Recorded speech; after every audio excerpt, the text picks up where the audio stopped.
Yun. Good morning po. Magandang umaga po sa inyong lahat. Pansamantala kong halili kay Sir Ernest Hernandez na mayroon pong technical difficulties. Ngayon po, makakasama po natin ngayong umaga ang mga kampiyon ng, sa bagong katatapos lang po na Philippine Cup. Ang TNT Tropang Giga. Opo, kasama po natin si Coach Josh Reyes, si Brian Heruela, and Khobuntin. Ngayon po, bago po tayo magsimula, ipapasok ko po ang mikropono kay presidente po natin sa TAPS, si Sir Ed Andaya. Thank you, Gerard. And again, good morning to all of you and welcome to the 126th episode of our Usapang Sports on Air, presented by the Tabloids Organization in Philippine Sports and sponsored by the Philippine Sports Commission, the Philippine Amusement and Gaming Corporation, and the Games and Amusements Board. Gerard, this morning makakasama natin ang ating mga kaibigan from Talk and Text Tropang Giga na kamakailan lang ay nag-champion sa PBA Philippine Cup, no? And marami tayong pag-uusapan, lalo na magsisimula uli ang second conference ng PBA later this month. Before we start the ball rolling, maybe allow me to introduce our guest. Nabanggit mo na nga kanina, Gerard, no? Kasama natin si Coach Josh Reyes, no? Isa sa mga brains dito sa pagkakapanalo ng Talk and Text. And of course, kasama din natin ang dalawa sa mga top players ng Tropang Giga, si Brian Heruela and si Khobuntin. Before I ask some questions sa ating mga guests, maybe we can ask si Coach Josh, no, and ang ating dalawang players to say a few words para sa mga madaming taga-subaybay, maraming fans ng Talk and Text. Coach Josh, again, congratulations sa panalo ng Talk and Text dito sa nakaraang PBA Philippine Cup. Can we ask for your opening remarks, Coach Josh? Unang-una, maraming salamat. Maraming salamat sa pag-imbita sa amin dito. We are very happy to celebrate with you, to share our thoughts about our last campaign. And sa mga nanonood at nakikinig, good morning and again, just happy to be here.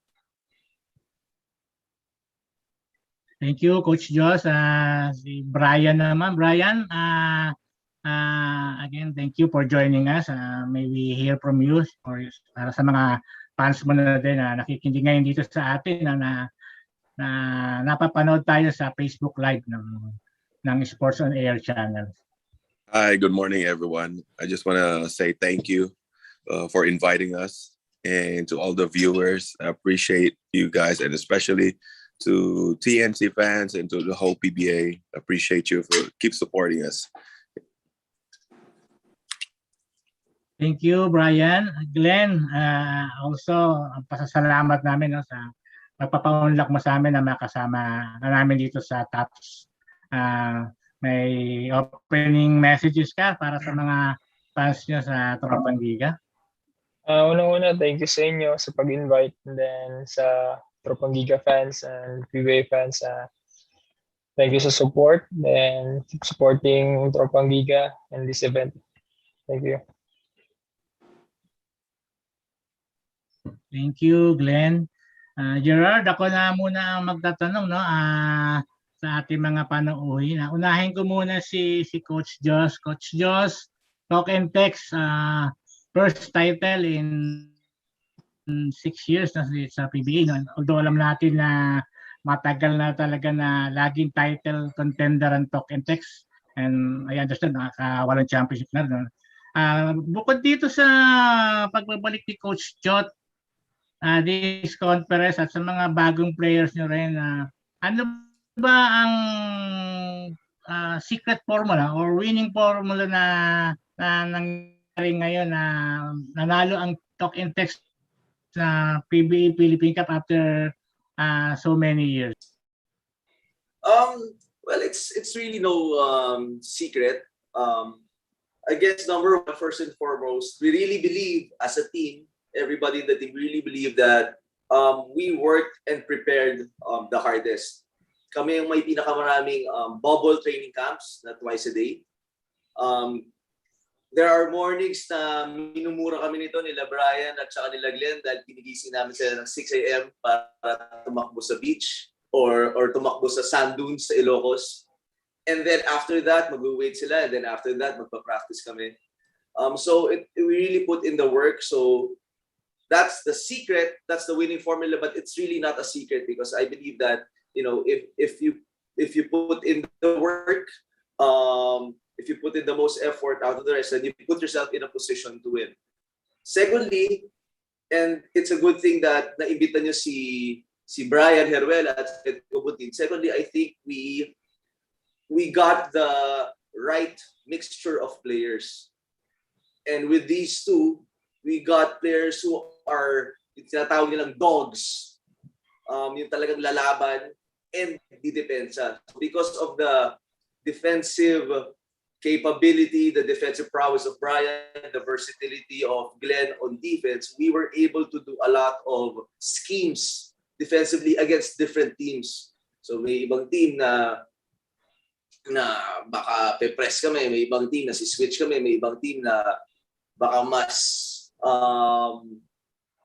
packed yung defense namin. So it depends on the opponent. But the players that we got, yung mga bagong players, Q, Glenn included, first and foremost, allowed us to be very versatile on those things. And I guess that really helped us. And of course, with the new system in place, it allows guys like Q or Glenn, who you don't necessarily view as offensive-minded players, to be able to contribute on offense as well because of how we play and how we push the pace. Coach Josh, isa sa mga sinasabing reasons na o game changer dito sa Talk and Text sa pagkakapanalo niyo this conference is yung pagbabalik ni Coach Chot, no, after several years of absence. Ito bang pagbabalik ni Coach Chot, ano ba ang unang-unang sinabi niya sa team at ano yung mga ginawa niya para maibalik yung winning formula o yung winning tradition ng Talk and Text para maging successful ngayon yung title campaign ng team? Well, the first thing he did was not focus on winning. So that's the first thing he did. He focused on building the team. He focused on building the values of the team, the values of each players. So sa simula pa lang, grabe yung mga sessions namin, grabe yung communication by the whole team. Each player was given the stage to talk and speak their hearts, speak their minds. So yun yung una talagang binuo. We worked hard, but we did not really necessarily focus on winning. We focused on building on what we had first. Kung anong meron kami, yung mga pyesa namin sa team, and building that family, and syempre yung sobrang gasgas na word na ginagamit ng lahat ng coaches, the culture of the team. But it's very true. So nung nagsimula kami sa mga training camps namin, doon kami nag-focus. At saka huling-huli na lang nung we started talking about winning basketball games. Coach, looking forward dito sa darating na conference na kung saan may import nga. Ano ba ang ma-expect natin sa team? May mga bago ba sa lineup at sino itong import na darating na inaasahan natin na makakatulong uli para maka-back-to-back ang Tropang Giga sa darating? The import that we signed is Can we announce din yung name ng import? Yeah, so the import that we signed is Mackenzie Moore. Nakalaro na namin siya dun sa East Asia Cup in Macau for one game. and he performed very well. The thing about Mackenzie, of course, aside from his availability, is we believe that he will not disrupt the team chemistry, or again, what I talked about, the family or the team values that we had. My short experience with Mackenzie, he's a very good teammate. So magaan siya dalhin. So I know na hindi siya magiging pabigat sa team relationship wise, whether magbubble man yung TBA, whether sa Manila yung games, whether pipilitin namin siyang dumepensa, tumakbo. We know that it won't be a problem kay Mackenzie Moore. In fact, baka makatulong pa siya dun sa kulturang binubuo namin. So that's first and foremost, because sayang naman kung if we'll bring somebody who's let's say NBA caliber, pero kailangan namin ibahin yung buong philosophy ng team namin. Sayang naman yung na-build na namin, itong groundwork na na-build namin this past conference, lalo na nagsisimula pa lang kami.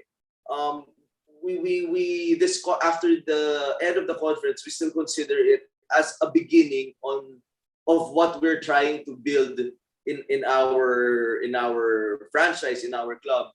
So the search for our import is the same thing. We want the character of our import to fit the philosophy of what we're trying to do here. So si Mackenzie Moore yun. But again, there are a lot of challenges. Buti na lang available si Mackenzie. Di pa nga namin mapalipad. I know that the other PBA teams are experiencing the same challenges wherein they run the risk of losing the import that they signed because hindi pa makakommit dahil sa schedules and limitations dito sa ating bansa. Pero sana maayos lahat para everybody can start preparing. Thank you for the answers, Coach Josh. No, I'm sure marami pang gustong itanong sa yung mga kasama ko later on. Gerard, before I pass the floor to you, I just have one question kay Glenn and kay Brian. Glenn, Brian, being part of the champion team ng Talk and Text, I'm not sure kung this is your first championship sa PBA, but can you share to us yung experience of being part of the champion team, and paano ba mababago dito yung outlook nyo sa game, and ano magiging inspirasyon nito sa inyo para looking forward na mas marami pang championship na makuha? Glenn, siguro I'll start with you, and then kay Brian, the same question. Una, blessed ako na na-experience ko yung ganito. No? So, this is my first time na PBA Finals appearance, then nag-champion bigla din sa ito pang team na to. So, for me, isang malaking experience sa my career. Kasi yung mga tao na nakapaligid sa akin, sobrang experience. So, tapos sobrang hardworking pa nila. Sila Coach Josh. So, yun, through my career, siguro madadala ko yung pagiging intelligent siguro. Kasi makita ko yung work nila is so precise. Lahat ng detalye, ibibigay na lang sa'yo. So, ikaw, talagang more on focus ka na lang kung paano mo i-handle yung situation na binibigay nila. So, for me, sobrang happy ko na napunta ako sa franchise na to kasi grabe din yung pride nila sa trabaho nila. So, as a player, talagang mas magiging hard worker ka pa din, put pride on your work every day. Kasi, una si Coach Josh, pagdating ko pa lang dyan sa gym nila sa TNT, siya yung unang sumalubong sa akin. Then, straight sa gym, hard work na, then workout. So, for me, that's the start sa pagiging winning team. It's all about hard work din. So, yun yung madadala ko din siguro through my career. Thank you, Glenn. How about you, Brian? What can we expect from you na ngayong may championship na in your resume, and mas lalo bang gaganda yung laro mo, yung performance mo with the Tropang Giga na ngayong inaasahan na ng maraming PBA fans na the second conference, Talk and Text will also be one of the top contenders for the championship. Yes, definitely. I just have so much gratitude right now because back in 2019, I was with the team with Talk and Text, and we went to the finals but we lost in the finals. So this was kind of like an unfinished business for me, and to be back in the team is such a blessing and such a great opportunity for me. And true enough, that finally captured this championship with a talk and text. And moving forward, we know, and I know for the rest of the TNT team, that we're just we know that we work hard, and hopefully this is just the beginning. And moving forward, we're gonna keep getting better as an individual and as a team, and we go on from there. And we are looking forward for the challenge for next conference again. Thank you, Brian, and again, good luck to you and Glenn sa next conference. Gerard, may mga questions din yung mga kasama natin sa top, sa mga bisita natin.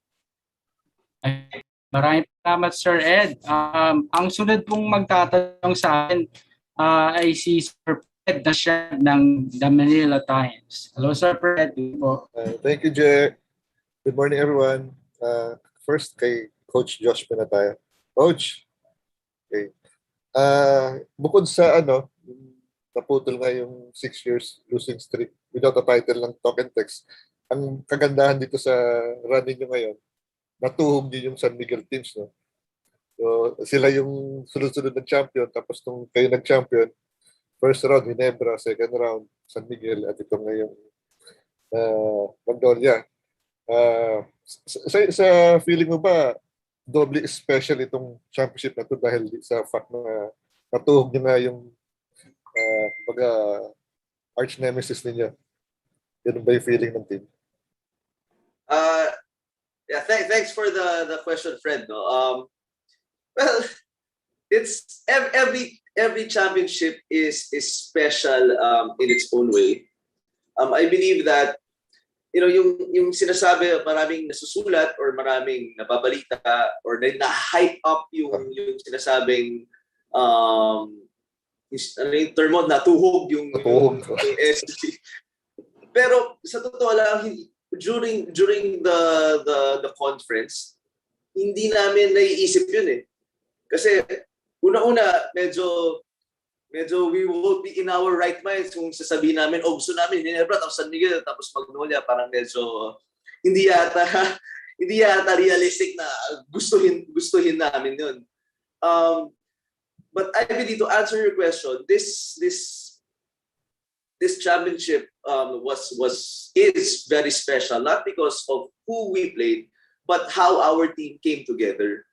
Like I said, coming into the conference when we started preparing, hindi yung championship yung una namin pinag-usapan eh. We just focus on building what we have or what we had back then. And then unti-unti nang nag-grow. If you notice, yung mga unang games namin sa conference, di naman yung itsura namin parang hindi naman dominating or hindi naman championship contenders. We barely squeaked by despite our eventual elimination around record. Yung itsura namin di naman ganun ka-dominating, but slowly but surely we built up to the point na nung semifinals na we were very confident that we had the game to win it, and that's where we started to really looking at the big picture that that we can actually win it all. But again, we took it one game at a time. So doon siya naging special on how the team came together, how we finally ended the 6-year drought, because it almost felt like, especially yung mga veterano sa TNT, it almost felt like na may curse na kami against San Miguel Beermen. And so finally we broke that, and that's a huge relief and a huge sense of accomplishment, because we all know how talented and how great that champion team is. Even after nga nung series, parang nag-usap kami, paano natin tinalo yung team na yun. But again, that's why it's special that way, kasi kung how we were able to win it, and that's with a complete team effort. Coach, take us back sa playoff na. First round muna, Ginebra. na-surprise ba kayo how easily you beat them? Yung nga, defending champion sila, tapos ganun tinalo nyo sila. Nagulat ba kayo sa performance niyo o sa performance nila na hindi sila, kumbaga, hindi sila, Yeah. So, number one, it did not feel easy at all. Despite the final score. So yung naglalaro kami and preparing against Ginebra, it did not feel easy at all because knowing Ginebra, knowing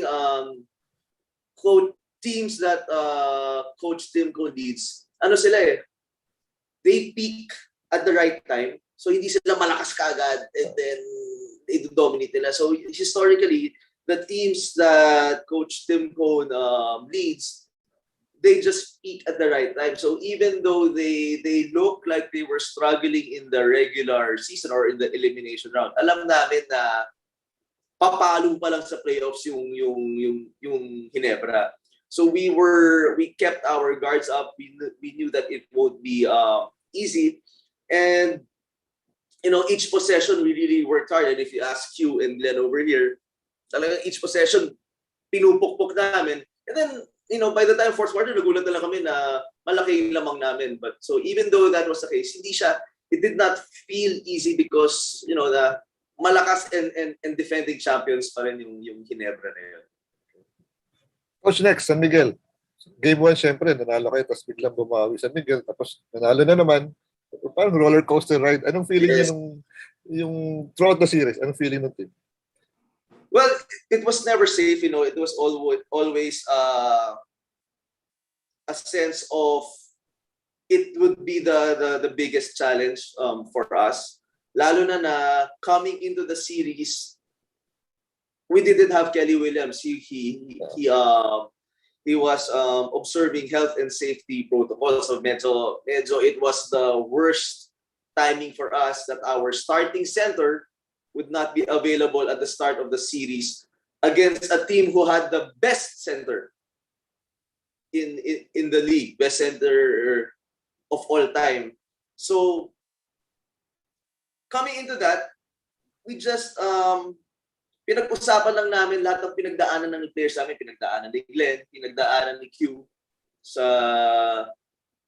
bago sila dumating sa PBA, pinagdaanan ni Poy Eram, pinagdaanan ni Dave. So just to give you an example, pinagdaanan ni Poy Eram yung very difficult childhood niya.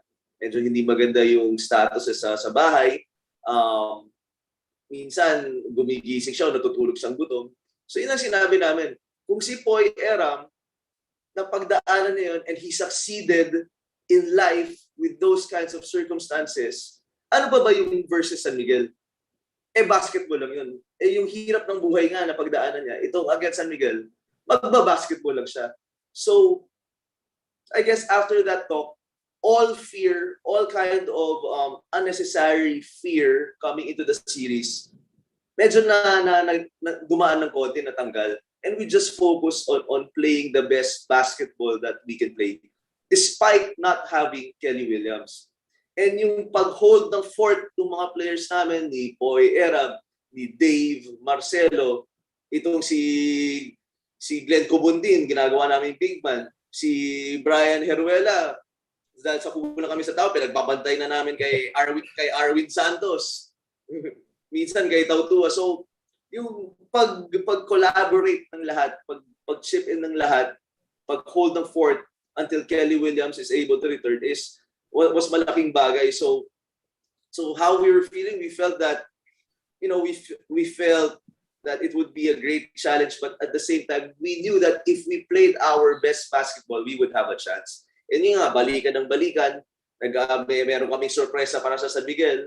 Next game, mapag-aaralan nila. So medyo kami naman yung kailangan mag-adjust. So ganoon talaga, balikan ng balikan kasi malakas yung team so wala talagang may advantage. So whoever will come out strong at the beginning with a good game plan came out on top. So yun yung naging trend. Buti na lang, where we were lucky enough to win.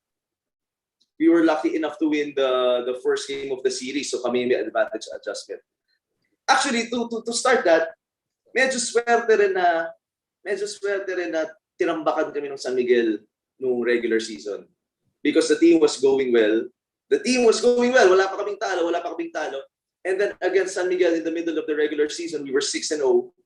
Bila kaming tinambakan ng more than 20 points. And I guess that made us, realize that what we have isn't enough yet. And we were able to fix ourselves, fix our game, adjust, so that coming into the game one of that semifinal series, we adjusted well to that San Miguel team. As a basketball fan na pinapanood ko yung series, nung tinalo nyo na yung San Miguel, feeling ko agad magcha-champion na yung TNT. Ganun din ba yung feeling ninyo? Nung nalampasan nyo yung San Miguel, amin na to, parang ganun ba yung feeling ng team? Well, una-una masaya kami, pero alam namin na very dangerous isipin yan kasi historic, if you go through history, maraming teams na gano'n na iniisip mo, yun na yung championship, and then matatalo sa finals kasi parang nabuhos na lahat dun sa semis. So we tried, human nature baka yun yung maisip mo, but we tried our best not to feel that way because in reality, yung kalaban namin had a better record than San Miguel. They had a better season than San Miguel. So there's a reason why alam namin na very, very capable silang opponents. Na kung mag-relax kami, we will get our butts kicked. Okay. Last question, Coach. Finals na tayo. Yung pagputok ba ni, parang coming out party si Mikey Williams sa finals, was it planned na parang hinold nyo muna si Mikey, tinago nyo muna sa earlier phase ng tournament, tapos pagdating sa finals, pinaputok nyo? Ganun ba yung plano nyo? Or incidentally na yung ganun? That was the opposite of our plan. Gusto sana namin sa simula pa lang maka-contribute si Mikey para malaman na namin kung anong meron kami with him. But it just so happened because, like everyone's saying na experience si Mikey Williams, he's already 29 years old, coming in, kung saan na naglaro. But the fact of the matter is, he is still a rookie in an actual professional environment wherein may playoffs, may series, yung dikdikan, adjustment sa PBA, paano siya i-scout, sobrang, alam mo naman, sa PBA, sobrang galing mag-scout ng teams, ng coaches. So he really had to adjust. And I think it was said before that his matchup against Chris Ross, kung saan hirap na hirap talaga siya, really prepared him for the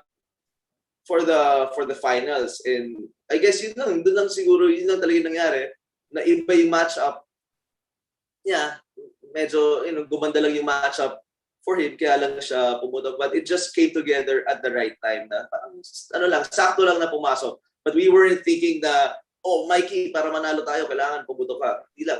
It just so happened that, the shots were falling for him and the shots were there. Thank you very much, Coach. Thank you. Kay Brian tsaka kay Glenn. Okay.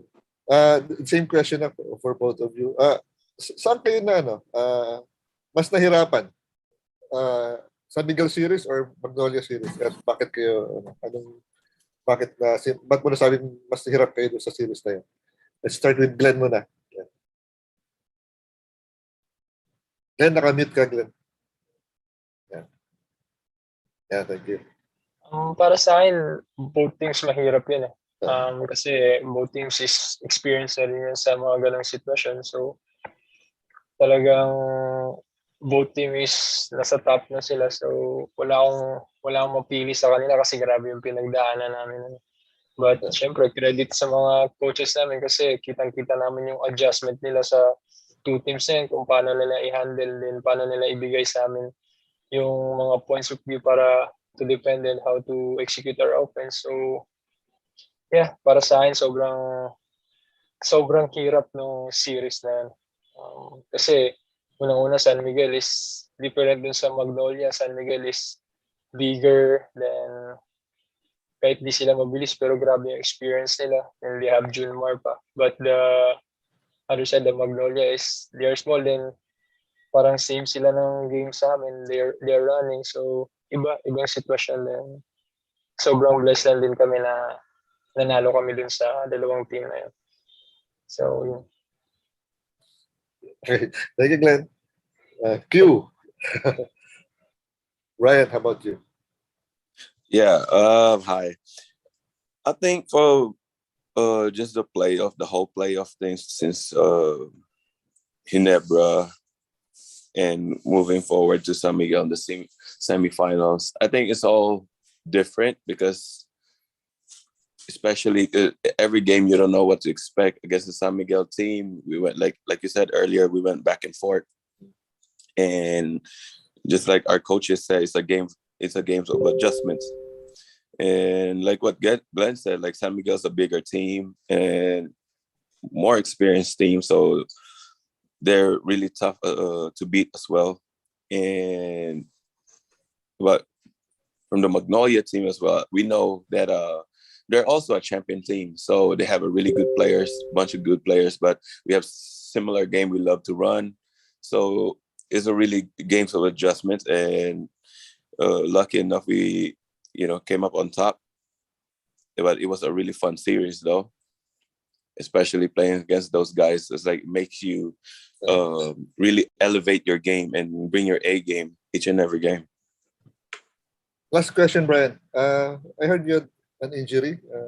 Serious Yeah. ba to or minor lang? Can you tell us about it? Yeah, I had since the San Miguel series, it was the plantar fasciitis. But yeah, I just had a checkup yesterday. So, and then Dr. Canla said that I might have like possible like partial tear. I don't know on what, because he needs to double check again sometime tomorrow. So I'm just gonna wait and see what's his final say. Good luck and then congratulations everyone. Appreciate it. Gerald, back to you. Yun, maraming pong salamat, Sir Fred. Bago ko po ipasa yung at ibang yung mga kasama, may isang tanong muna ako, Coach. Tsaka siguro sa dalawa kasi yung tanong ko in relation din sa mga kasama natin eh. Coach, sasabi ni Coach Chot about sa Kurimaus. Okay? Yung mga Kurimaus. So, sila ngayon. So, part si Glenn and si Brian. So, Coach, ano pang ibig sabihin ni Coach Chot about sa Kurimaw na word na yan? Medyo naging parang mutok yan minsan sa statement niya na sa mga bench, kasi ay sabihin na bench players. Kasi anyone can start, di ba? Sabi ni Coach, anyone can start sa mga players ng talking text. So, ano yung Kurimaw word na to? At saka anong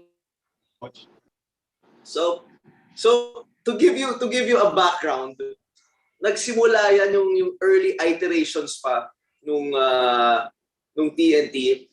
Ang mga Kurimaw talaga namin are our scouting team. So may experience rin ako kasi yung early role ko eh. When I was starting out in coaching, my role was the video coordinator and then making sure the scouting team knows the plays of the opponent. So kailangan ginaguide sila, inaalam namin yung mga play, nag-aaralan namin yung play ng kalaban para magawa namin sa practice. So doon nag-start yung Kurimaus. Pag sinabi ko, Kurimaw, kayo na, yun na yung 5 na gagawin nila yung mga play ng kalaban. So the original, I have to mention the original Kurimaus.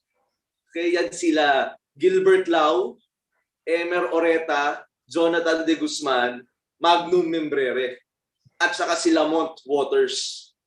Yan yung original Kurimaw talaga ng TNT, and we really believe that the efforts, na grabe, sobrang believe kami, sobrang thankful kami sa kanila because of how they push our main players every time in practice.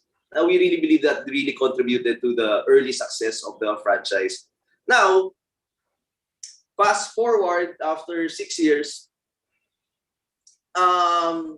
before we started the campaign, we had to build the team. So we did that through a lot of free agent signings. So it evolved na. So free agent signings, itong mga players na to, na-sign lang namin na walang kapalit, walang trade. You know, yung logo nga napulot lang namin yung mga to eh, yung parang inside joke namin. So we have 6 of those. We make 6 Kurimaws kami ngayon.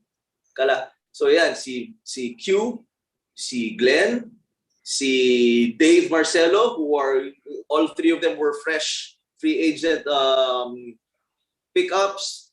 And then, sino ba? Kasi si JJ Alejandro, gusto niya kasama siya sa Curimaw eh. So isasama ko na nga siya.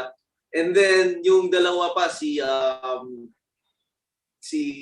Ping Eximiliano at saka si Brian Mendoza, na nung off-season, nung they were still trying to make the lineup and practicing with us, sabi namin, we decided sa franchise, since wala pa naman silang kontrata, wala pa silang official contract with us, na pinayagan muna namin sila maglaro sa Vismin Cup, para magkaroon sila ng play experience, para pag kinailangan na namin sila, batak sila sa laro.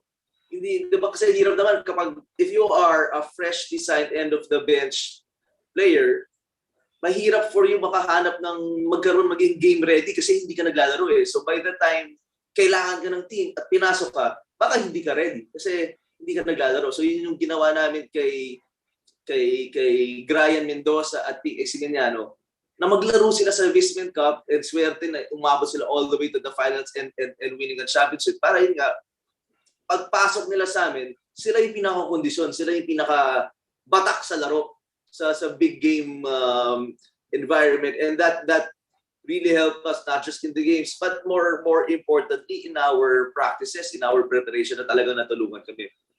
So, yun nga. So those are the Purimaos, the guys, our free agent pickups, who really contribute a lot in the dirty work. These guys are defensive players. Q, he will usually guard the best. Brian will usually guard the best scorer in the team, the best guard. Glenn will usually guard the best forward. And then si Dave Marcelo will usually guard the best center ng kalaban. So, they have these roles that are very defined but not particularly glamorous. But it's as important as the roles of our scorers. Yun.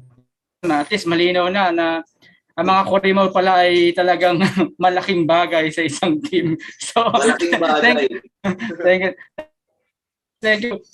Next, pagtatanong po sa atin, sir, si Ivan Stuart Saldaheno, ang ating birthday boy from PNA and Dugout, Philippines. Wait. So, Pasok ka, Ivan. hello, yun. So, yung may tanong ako kay Coach Josh. Kasi nga, we've already mentioned Coach, si Mikey Williams. And right now, he's in the running for being only the second PBA rookie MVP. So, were you surprised that at this point, pang MVP na agad yung laro ni Mikey? Yes and no. Yes, because we're surprised on how easily he fit in sa team. So nakagulat yun. We thought that it would be more of a process. Baka kakapain pa namin siya, baka mga papasas namin. But he was able to adapt easily despite nung start ng conference, coming off the bench muna siya. And then we gave him multiple roles just to see where he would fit the best. But no, we're not surprised because coming in, having observed Mikey for a long time since his days with Canton and in the D League and his games sa ABL, we know his capabilities. We know what we know his talents. We know what he can do if put in the right situation. So that's why it's yes, yes, na-surprise kami dahil hindi kami sure how fast or how well he will be able to adjust in the environment. And no, we're not surprised because we know that if things fall into the right place, we know that his ability can do it. Okay, just a quick corollary to that. Kasi I think Coach Charles Chu said just earlier, or I think yesterday yata, na if there would have been a redraft, the 2021 draft, he would have had Mike at number 1 instead of Josh Munson. So, do you agree with Charles' sentiments?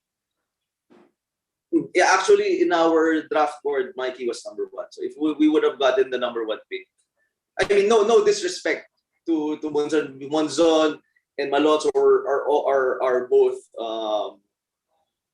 and Calvin they're all great and talented players, but with the need of our team, especially somebody who Jason can pass the torch to. It was really Mikey who fit the number one pressing needs of our team. So in our draft board, we really had Mikey number one. Okay. So I believe Mackenzie Moore and Mikey Williams teamed up before sa Canton Choice, tama ba? No, sa sa Mighty Sports sila nagka-company. Sport, yun. So how do you think would this yung kanilang team up sa Mighty Sports would complement entering the Governors Cup? Or... So number one, that's a big. I was when I was talking about the imports, that's a big factor for us. How well he can complement the culture and the philosophy we're trying to establish in his team. So it's good that he'll have a. It's good yung import namin may kaibigan ka agad pagpasok pa lang niya. So that's good. That's number one. And Mikey was able to vouch for the character of Mackenzie. So malaking bagay sa amin yun. So hopefully hopefully things turn out well, it will really be an advantage because si Mikey kasi si Mackenzie are both LA natives eh. So sa LA pa lang nagkakakita na sila even before their time as sa Mighty Sports. But have you considered choosing, kasi I think Paul Harris was signed already, then KJ McNass was also signed already. So have you considered those two kasi dating inputs na TNT before you decided to stick with Mackenzie? Yeah, for sure. We considered a lot of names. Maraming limitations sa pag-select because of the uncertainty of the schedule, the uncertainty of the setup of the coming conference. Pero we did consider every name, but eventually, the coaches decided for now to go with Mackenzie. It also helped that the height limit was adjusted to 6'6" because medyo hindi kami sigurado kung papasok si Mackenzie sa 6'5" eh.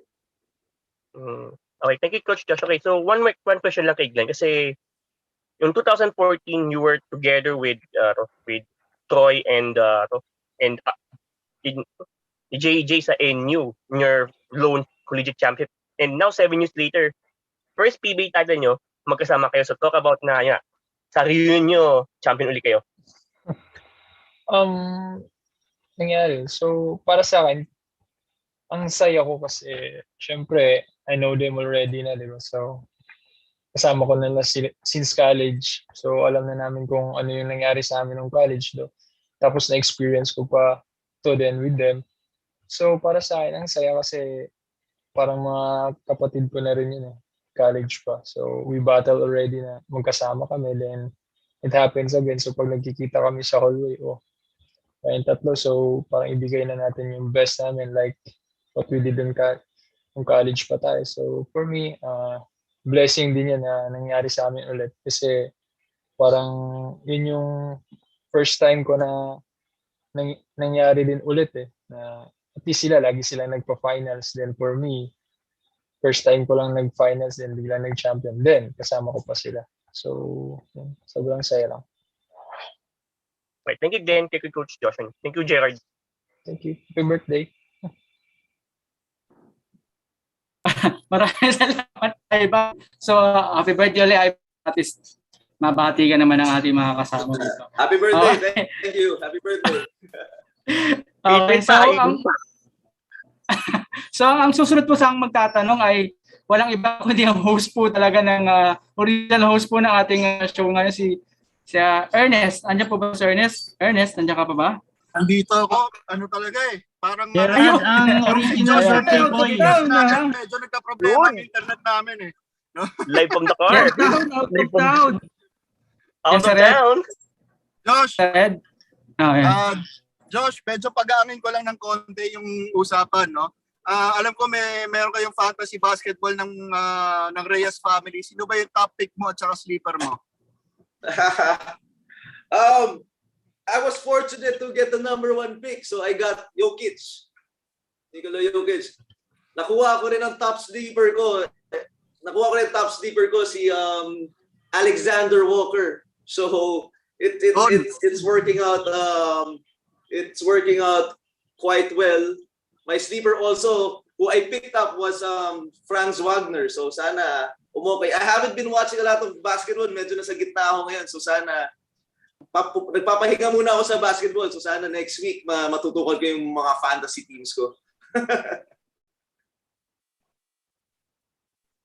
Okay, coach, eto no, maganda yung core of players natin at saka parang for the past years, no, parang ang sarap tanongin bakit ngayon lang kayo nag-champion ulit. No, talagang marami nag-aantay na mag-champion kayo ulit. And how confident are you na etong core of players mo hindi mabilis maulit etong championship nyo for the next few years?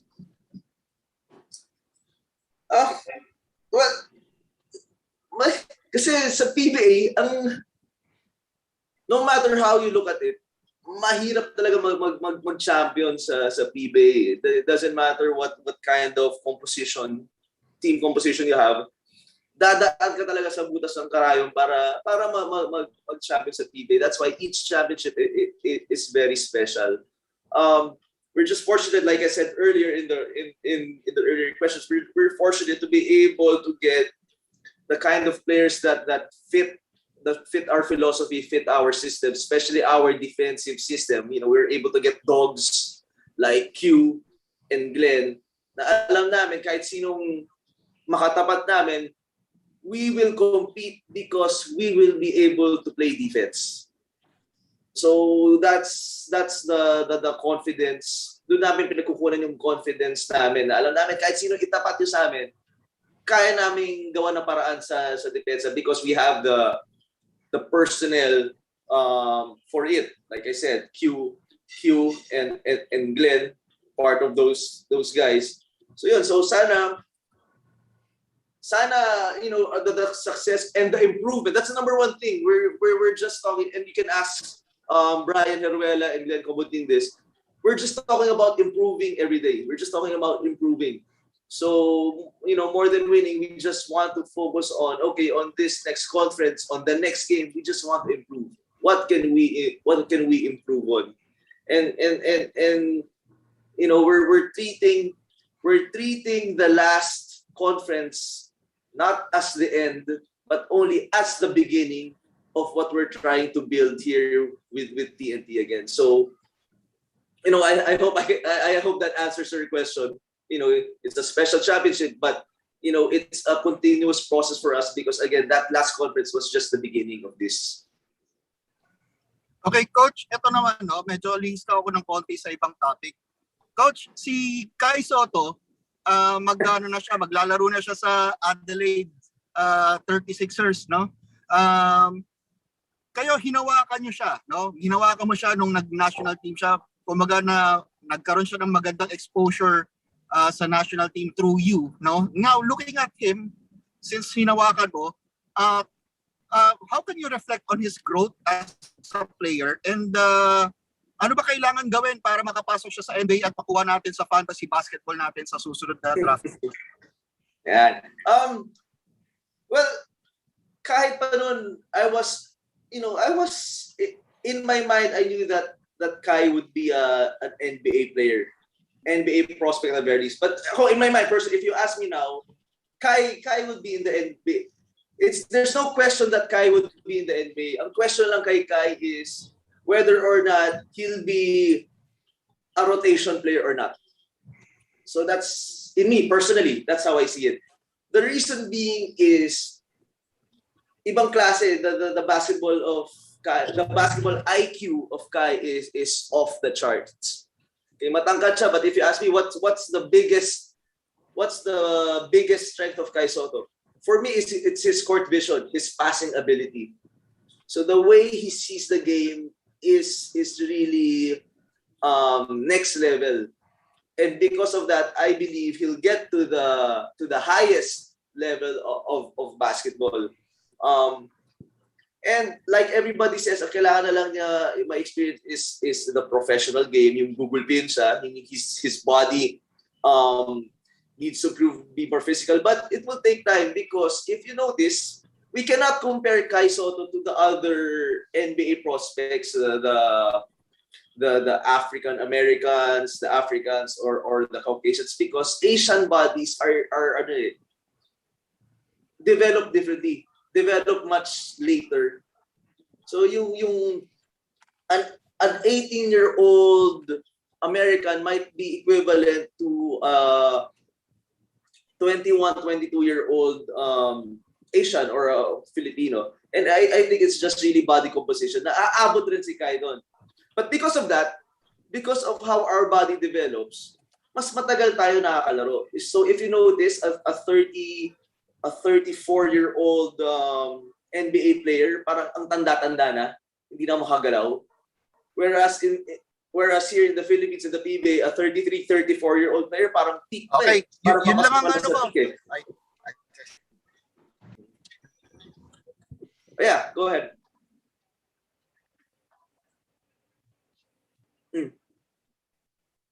Yes, Ernest, ano nangyari sa'yo? Pumasok yata sa tunnel. Barang. Nawala. Ayun, Ayun, so- pag si Josh talaga kausap to, nagaganito kami. No, pero thank you Coach Josh sa mga sagot, no? Pero ano lang, pasa ko muna kay Gerard kasi talagang humihina na yung signal sa lugar ko. Ayun. Thank you, Ernest. Baka nasa Back to the Future ka na, kaya talagang nagkakaroon ng signal dyan sa'yo.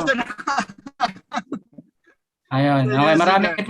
Okay, Brad. Maraming salamat, Ernest. Bago po natin ipasa sa iba, basahin lang natin yung ibang mga Facebook questions and greetings po. Meron po nagsabi rito si JBQ Joby Kirong. Ang lakas daw ng combination ninyo with Castro, Mikey, Heruela, Key, Brian, and Pugoy. And Kelly, Troy, Poy, Dave, and Glenn. Talagang sana daw back-to-back champion daw ulit ang Talking Text next conference. Tapos may nagtanong dito, parang siya pa rin, si JBQ pa rin. Tanong lang niya is, ano daw bang nangyari kay Dave Barcelo? Ba't di daw nakalaro ng Game 5? Or kahit saan man lang sa bench? Totoo ba yung nangyari about dun sa kay Aris Dionisio? Coach?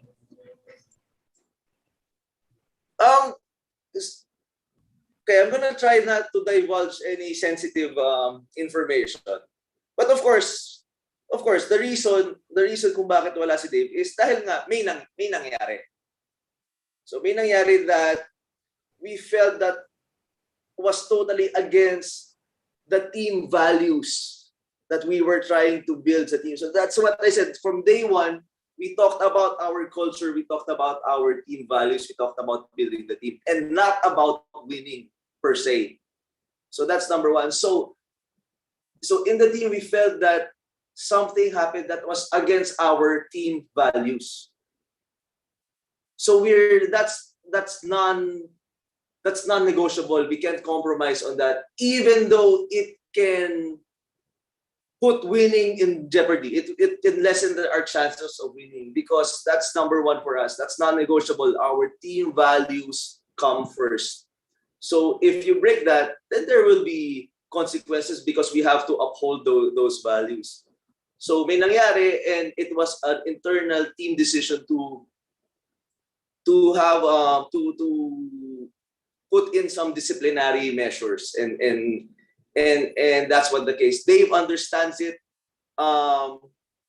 We're in high hopes. Nagtatawa, it's a lesson that, hopefully ma-instill na sa kanya for life. And after naman the championship, when we all got together, pinunta namin siya, okay na kami, and okay na lahat. All smiles, all happy, nagsiselebrate na pagbalik sa hotel. But that's what happened. It goes for everybody. Even if it's not Dave Marcelo, even if it's Mikey Williams or Jason Castro who will break our we don't call it rules talaga. It's philosophy and team values. So if you go against what we believe in, then that's not that can't be compromised in our team. And masasagot na maganda ni Q at Glenn yung tungkol sa kung paano lahat pantay-pantay. Everybody is accountable for their own actions, and Brian Heruela and Glenn Khobuntin can really attest that. So yun talaga nangyari, disciplinary actions that can't be compromised. Ayun. So malinaw na sa ating follower ngayon. So bago po ipapasa po na isa pang tanong si Gab Ferreras from Sports Corner. Gab, pasok po. Good morning sa lahat ng mga bisita sa atin. Meron dito isa nag-comment din. From Mati S. Alpha. Compliment galing kay for Brian Heruela. Magbibisaya ako eh. Pinakagai niya backup point guard sa PBA kay si Brian Heruela. Oy, basta Bisaya. Guy Jude kaayo. Have a shout out to Mati. Appreciate you, Maddie, and thank you for the support. And I hope to see you. You're a good guy. Thank you for recognizing. All right, thank you so much. At nanonood din si Isabel Reyes at si Bosa. All right, diretso na tayo sa tanungan for Coach Josh naman. Good morning, Coach Josh. Good morning. Good morning, good morning. Okay. Being father-son tandem kayo ni Coach Chot sa TNT, ano mga challenges na inyong kinaharap na magkasama kayo sa bench at happens niya? Kayo rin nag-ambag para sa championship ng TNT. To tell you honestly, the challenges were very minimal. In fact, we felt that it was very advantageous for us working together again. So after 6 years nagtrabaho kami, it was like very natural for us to work together. Sobrang dali ng transition. Instead of the challenges, I just want to talk about the advantages of that, because being father and son, the one thing we have is between each other is trust. So I can really tell him anything. So, di ba naririnig nyo nga may mga consultant. Minsan nga sa bench, ako ang nagiging insultant. I'm able to tell him things that other people might be hesitant to. Minsan nga nagtataka na yung ibang assistant coaches or ibang players, but parang nagsasagutan na yata yung dalawa sa sideline. It's just because on how we work together. We welcome conflict, positive conflict, to be able to come up with the best solution at the quickest possible time. So that's it. It wasn't a challenge at all. It was very advantageous for us to really just work together and just think about basketball. Okay, recently nag-guest dito si Coach Mau Belen, and we have to thank her for inviting you guys dito. With this one being an assistant coach, unang female coach sa PBA, do you see in the future na magkaroon din ng iba pang mga female counterparts sa assistant coaching job dito sa PBA at sa ibang mga legal na rin? For sure, Gab. By the way, belated happy birthday kay Coach Mau. I believe that for a person, a person should get the job if their skill set and capabilities deserve the job. Period. So it doesn't matter kung sino ka. Female, male, galing dito, galing dyan. If you deserve the job, you should get the job. And we believe that Coach Mau deserved it. And if there are, and it's just the first, because there are a lot of female, and I don't even want to say female or male. I don't want to get into all these yung gender designations. There will be a lot of young people who will be deserving of that job, no matter who you are. And that's why we'll see more more diversity as we progress, as we open up more. Alright, thank you very much, Coach Josh. Doon naman tayo sa dalawa nating players, sina Brian at Glenn. I'd like to ask, doon sa dalawang bubbles na PBA, sa Clark at sa Bacolor, ito ba ay nakaka-apekto din sa inyong mental health, pati na yung homesickness, nawalay kayo sa pamilya, you being away with your... Kasi may mga players na nanganak yung kanilang misis sa Metro Manila abang nasa loob ng bubble eh. At paano ito na-outcome with the help of your teammates? I'll start with Brian, then Glenn. Brian, go. Oh yeah. The bubble itself, it's tough, but we deal with it differently. Each individual deal with it differently. But yes, it's definitely like the homesickness and you missing out some family gathering, and like what you said, some like players, their wives give birth, and you miss a lot of things. So it's kind of hits in the wall like mentally. But at the same time, with the help of your teammates, with the team, you be able to just focus on the task every day or what you got to do. And, you know, because we all know a lot of people during these times dealing with a lot of adversities and during this pandemic. So we just have, like what Coach Chot always talks about in our talks each and every morning from the camps, like, you know, what are we grateful for each and every day? So it's about just gratitude. You know, you kind of weigh in the good things and the bad things. So you obviously, there's a lot of things you should be thankful about. So we just carry on that and went through that and just focus on the job and just looking forward after that, you know, be able to spend time with their families. Thank you. Okay. Thank you, Brian, for the question of answer. Glenn, ikaw na. Unang-una talagang sobrang hirap din ang sitwasyon na yan. But in the end, it's our job. So, playing basketball naman for your family. So, if you're not playing, paano na yung family mo? So, yun yung iniisip.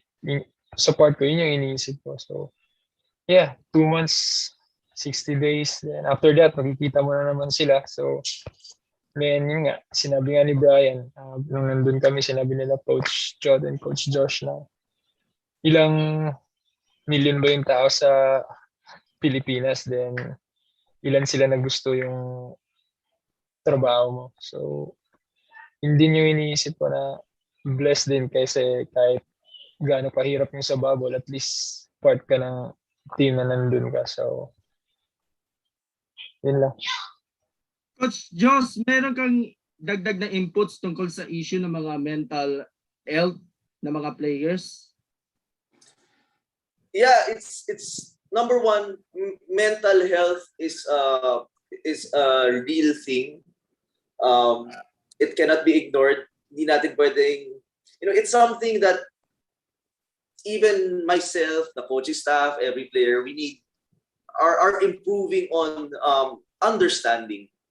Because mahirap eh, minsan sasabihin namin ang arte naman ito, ang arte naman ito, just suck it up and all. But you know, there are people who aren't their faults kung ba't nila naiisip yun or nararamdaman, because again, it's a condition, it's a medical condition, mental health. So we just try to, number one, understand everybody. Just understand that each individual is different.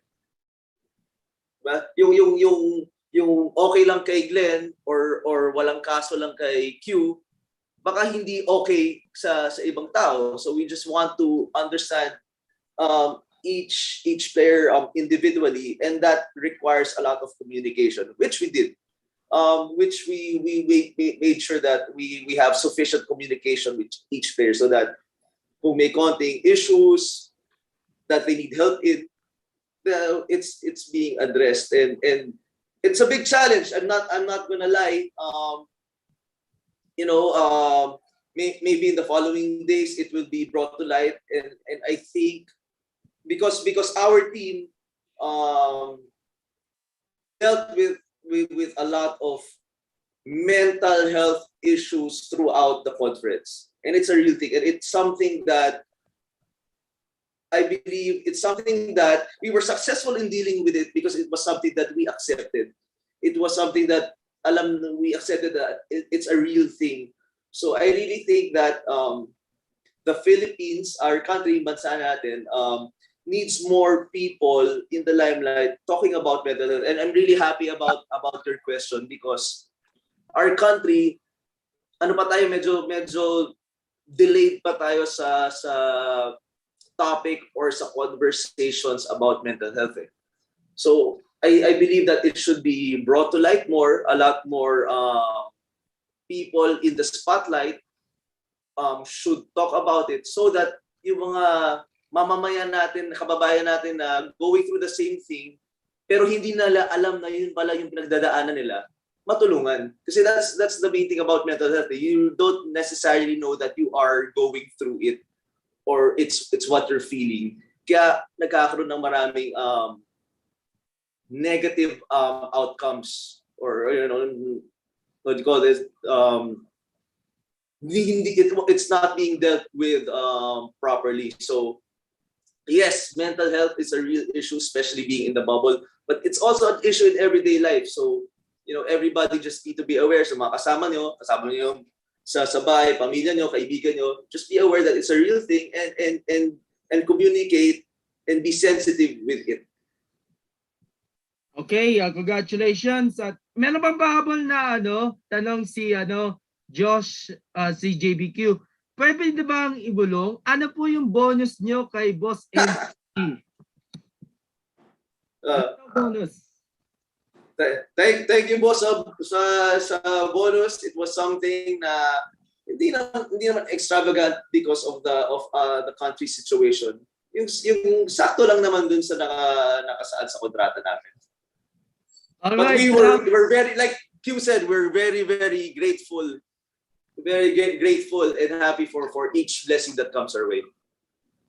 Alright, maraming salamat Coach Josh, Glenn at kay Q. Gerald, all yours. Congratulations. Okay, maraming salamat Gab for the questions. Bago po tayo magkaroon ng picture ng photo, isang po kay Coach Josh kasi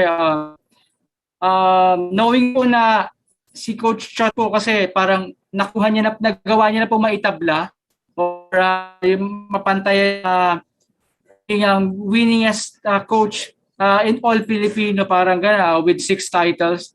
Ano pong sabi mo sa nakuwang karangalan ni Coach Chot na 6 titles sa Philippine Cup? Unang-una nagulat nga siya na nalaman lang niya nung nabasa niya yung tweet ni Fidel Mamonon.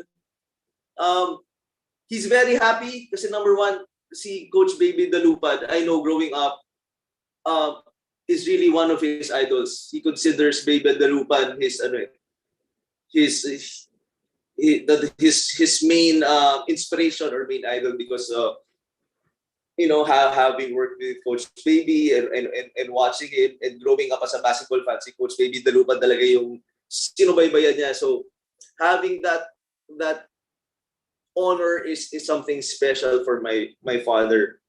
So yun, and the way to honor that and the way to be grateful for that is just continuously trying to get better. Our team motto is try to improve every day. So yun lang, he's happy he got that, but just don't rest on your laurels and continue to improve. Okay. Sir Ed, may last question na po galing sa YT. Ang sabi lang po is, kamusta ang status ni Bobby Ray? Kung nasa training si if ever na bumalik na siya sa Pilipinas after his stint sa Nagoya? We're happy that Bobby Ray is playing well in Japan. Again, it is what it is. We don't have any control kay Bobby Ray, so actually di namin iniisip kung babalik siya or hindi. all we're thinking about when it comes to Bobby Ray is, we're happy seeing him play well in Japan. Iti-trade niya ba siya, coach? If ever? It's not something na napag-usapan. It's I don't even know if it's possible. So we'll see what we have control over and make a decision. But right now, it's about having fun watching Ray Parks ball out in Japan. Sige po, coach. Maraming po salamat. Pero sayang yung opportunity ng Williams and Parks kung sakaling sama sila. Gab, after nito, Gab, meron na tayong... Meron din na question galing kay Noel Adam de Vera, kay Coach Josh. Patanong naman kung bakit si Mackenzie Moore ang napili nilang import, not like their sister teams na NBA caliber ang mga reinforcements nila, Coach Josh. We felt that Mackenzie, number one, and I said this a while ago, number one, he fits the philosophy of the team. He fits the values of the team, and he fits the system. We're very confident na magiging great teammates si Mackenzie sa the players that we have because, like I said earlier, we're considering the end of the last conference as just the beginning of what we are trying to build with TNT. And we want to make sure we get a player that will not disrupt or compromise yung values na na-establish na namin sa team. Kasi sayang naman diba, we're successful the last conference, nabibuild na namin on how the culture of the team is going to be, the values, how we play the game, yung samahan namin.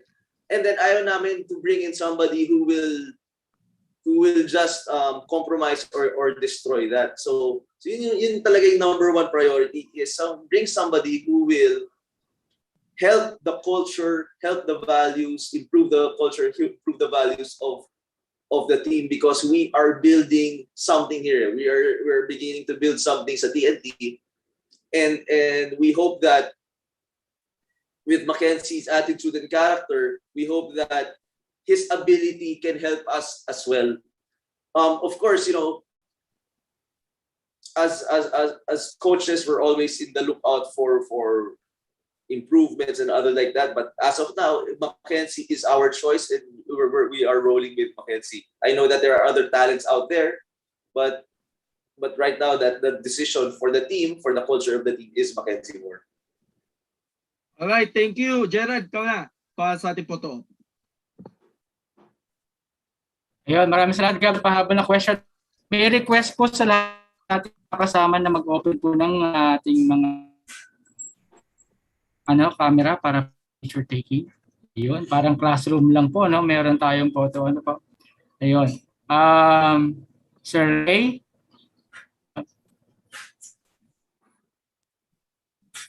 One, two, three.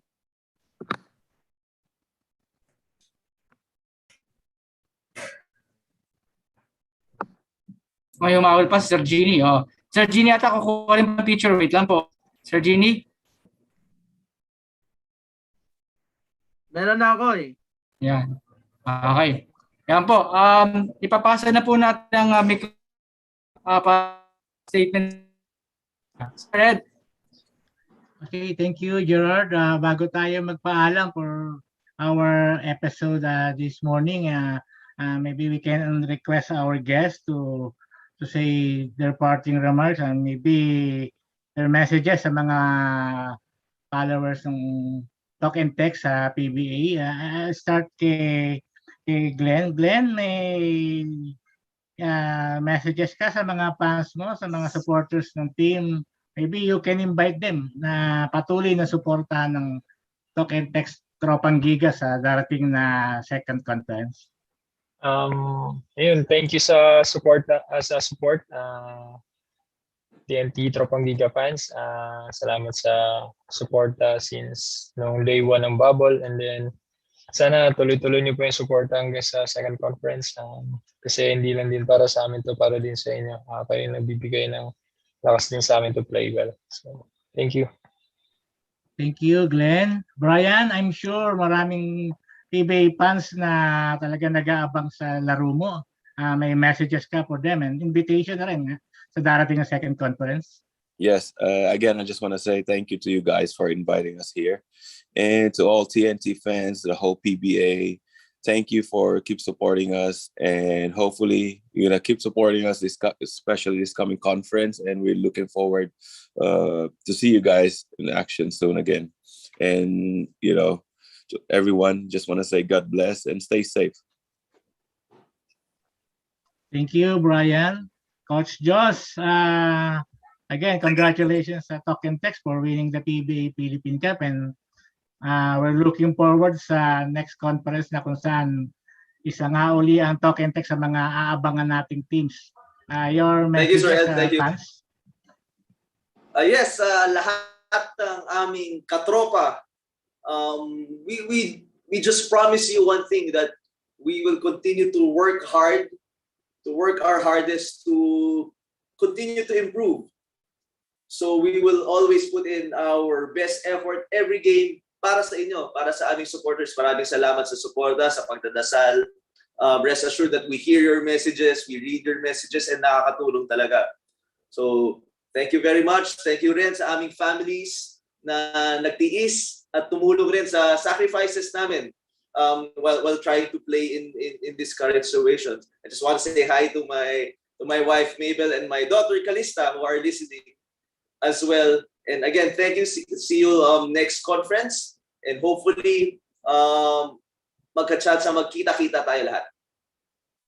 Okay, thank you, Coach Josh. And again, on behalf of the officers and members of TAPS and our sponsors, the Philippine Sports Commission, the Philippine Amusement and Gaming Corporation, and the Games and Amusements Board, nagpapasalamat kami sa Talk and Text sa pagsama sa amin ngayong umaga sa ating usapang sports. Gerard, back to you. Yun, maraming pong salamat, Sir Ed. Okay, behalf po sa lahat po ng aming mga kasama, Sir Ernest, sana dito na ikaw naman mag-host dito. Okay, so maraming pong salamat. Ang iniiwan po namin ng mensahe na ito, hihiramin ko lang po uli kay Ernest to stay safe and God bless. At para po sa akin, stay happy, healthy, and hope. Thank you po. Maraming pong salamat sa lahat. Bye. Coach Mau, happy birthday, belated.